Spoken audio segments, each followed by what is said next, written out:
وَلَقَدْ يَسَّرْنَا الْقُرْآنَ لِلذِّكْرِ فَهَلْ مِن مُّدَّكِرٍ۔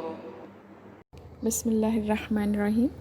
وائز اور جب قال ربک فرمایا آپ کے رب نے للملائکۃ فرشتوں سے انی بے شک میں جاعل بنانے والا ہوں فی الارض زمین میں خلیفتً ایک خلیفہ۔ قالوا انہوں نے کہا اتجعل کیا تو بنائے گا فیہا اس میں من اس کو جو یفسد فساد کرے گا فیہا اس میں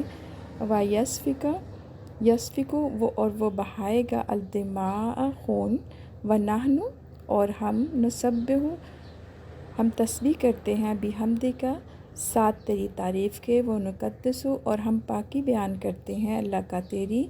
قال فرمایا انی بے شک میں عالم جانتا ہوں مالا جو نہیں تعلمون تم جانتے۔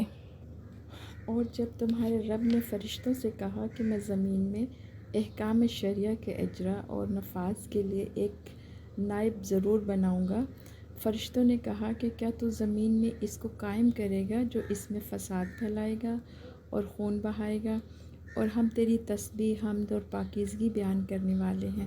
اللہ تعالیٰ نے کہا میں اس بات کو جانتا ہوں جو تم نہیں جانتے۔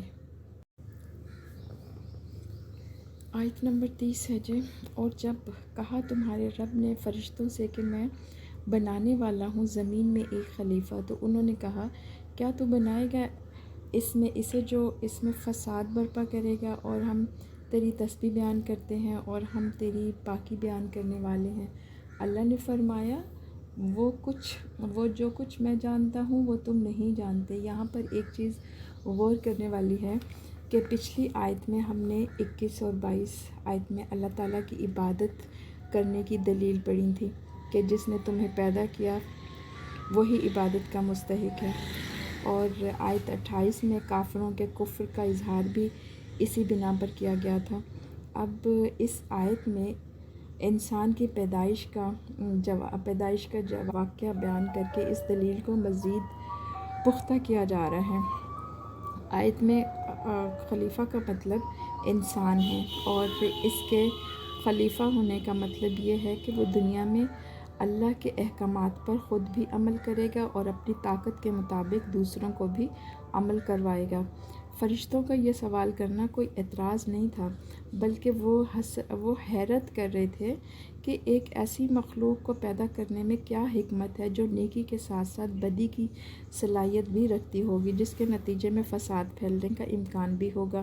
مفسرین نے یہاں پر بیان کیا ہے کہ انسان سے پہلے زمین میں جنات پیدا کیے گئے تھے اور انہوں نے آپس میں لڑ کر ایک دوسرے کو ختم کر دیا۔ فرشتوں نے یہ سوچا کہ شاید انسان کا بھی یہی انجام ہوگا۔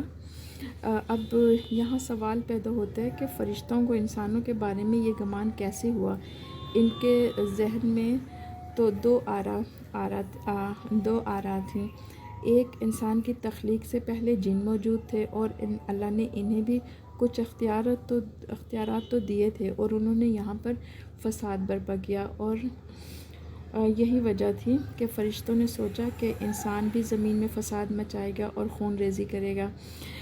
دوسری اصولی بات یہ کی گئی کہ جب خلافت کا لفظ استعمال ہوتا ہے تو فرشتے سمجھ گئے کہ انسان کو زمین میں کوئی نہ کوئی اختیار بھی ملے گا۔ جنات کے بارے میں خلافت کا لفظ ہمیں کہیں نہیں ملتا، یہ صرف انسان کے بارے میں آیا ہے، اور خلیفہ جو ہوتا ہے وہ بے اختیار نہیں ہوتا۔